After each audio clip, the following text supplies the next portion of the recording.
Hello guys! Another day, another mini vlog for today. Nandito nga kami sa labas ni Lariela dahil mag-grocery ako at bibili din ako ng Shanghai para sa farewell party ni Lariela at sinabi ko kasi na magdadala ako ng Shanghai.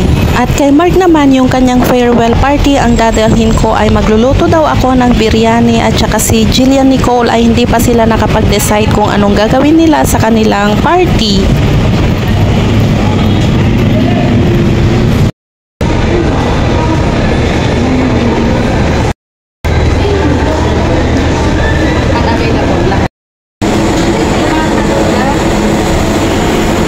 What you buying?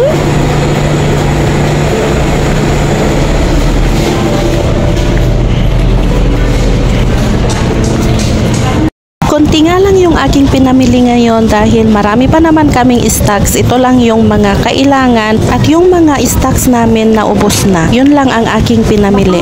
Kung napapansin nyo nga yung peklat dyan sa aking binti ay dahil yan noong nagtatrabaho ako as health worker is nabunggo ako ng isang nakamotor na lalaki na lasing and yung kanyang way ng pagmomotor niya noon is pawiggle-wiggle. Sobrang gilid na ako noon at may pupuntahan lang ako. Paalala lang sa mga nagmomotor, kung kayo ay lasing, inaantok na, please lang. And this weekend, I can't hold this long anymore. Please go now. Can you please go now? Please, please, please. Iwasan na ninyong mag-drive ng kung ano mang sasakyan para iwas na rin sa disgrasya at iwas makadisgrasya.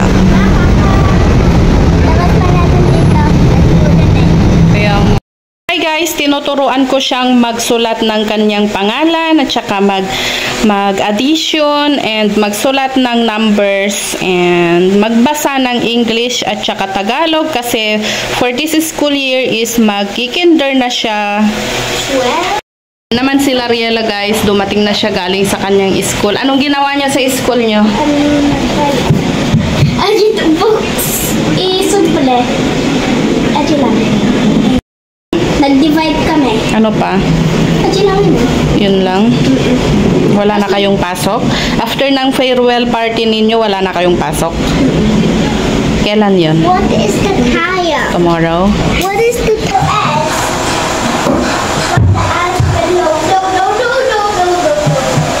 So, hi guys! Magluluto na ako ng aming lunch at ang lulutuin ko is fried tilapia.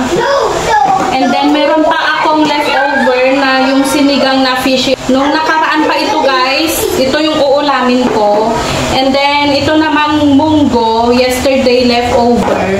And magpiprito lang ako ng buntot na parts ng tilapia para yun yung uulamin ng aking mga anak. Gusto nila yung fry na tilapia guys. So, ayan. Sineperate ko siya sa kanyang ulo para iluto ko na yung apat. And yung ulo is hindi ko na lang siya lulutuin. Ay! Kasi yung mga bata hindi naman kumakain ng ulo part.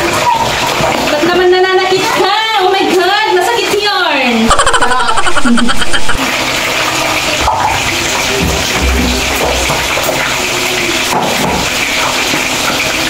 I-init ko lang itong fish.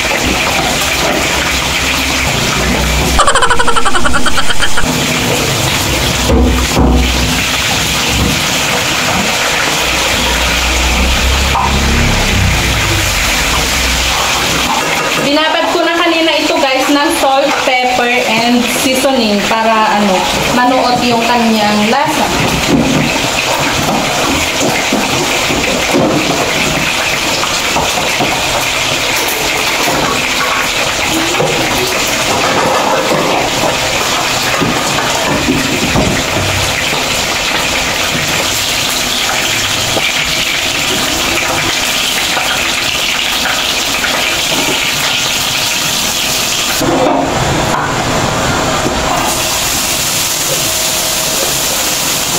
Isasangag ko lang itong leftover din namin na rice guys dahil ang dami pala.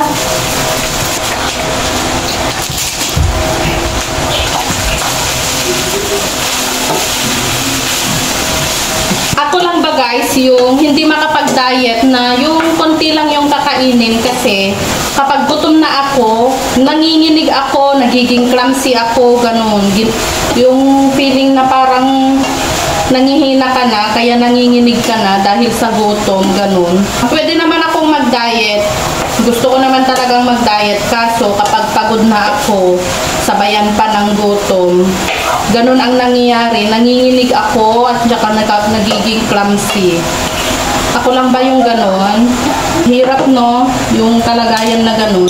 Dahil sa panganganak natin yun, guys. And it's normal sa mga mami.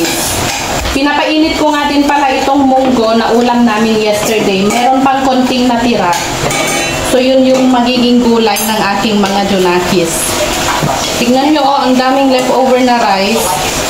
Pag hindi ko ito isangag, hindi talaga ito mauubos at masisira na lang. Kararating lang ni Jillian Nicole, guys, and kumakain na siya ng kanyang lunch. Ang dami niyang reklamo sa kanilang practice. Kung gusto mo, madali lang ang practice, kaya nga may practice kasi dapat sabay-sabay lahat at memorize nyo lahat ng gagawin nyo. Masakit paa mo? Bakit? Masakit daw paa niya, guys. Ilang ulit daw silang nag-try, nag-practice. Mali daw ng isa, dapat ulitin ng lahat. Ganun talaga.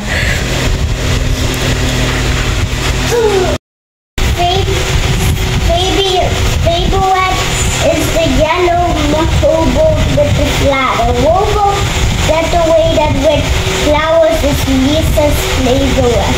Pony likes the purple sailboat. The boats float by one at a time. The people on the boat wave at the clouds. The clouds shield the boats. The boat parade is so much fun to watch it. It's the best part of the summer. Where are the boats floated? What kind of boats out there? What is Lisa's favorite boat? What is the best part of summer?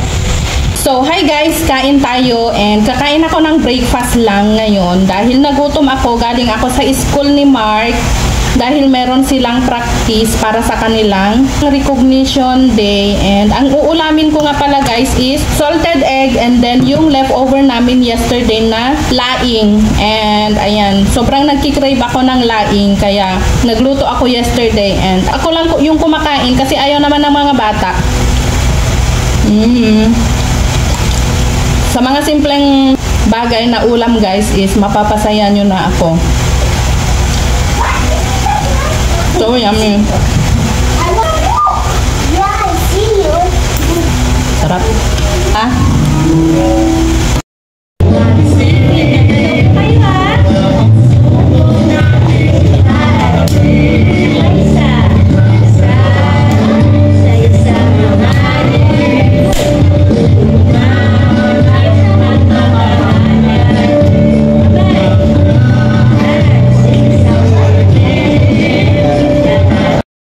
Guys, papunta kami sa barber shop. And ayan, excited kasi itong magpagupit. Sabi ko next week na lang. Pero sabi niya today na daw.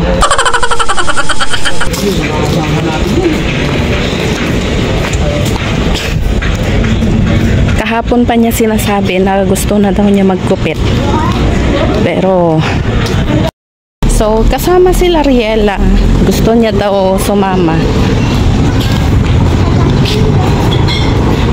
Naka-short ng maong. Sana all.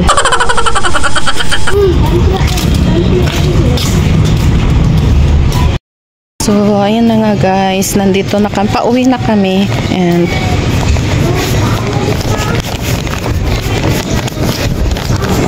so, hi guys. Magluluto ako ng aming ulam. At ang lulutuin ko is chicken gizzard. Susutay ko lang yung bawang at saka luya. Wala akong sibuyas. Kaya ito na lang. Pinalambot ko kanina itong gizzard guys gamit ng aking pressure cooker. Lalagyan ko lang siya ng kunting sabaw. And then itong chicken cube. Lalagyan ko din siya ng salt, black pepper, konti lang din. Maglalagay ako ng ketchup, guys. Uubusin ko lang ito.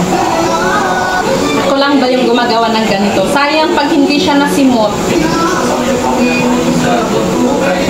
And then, lalagyan ko siya ng oyster sauce, guys. Lalagyan ko din siya ng konting sugar. Soy sauce muna. Sugar. Konti lang.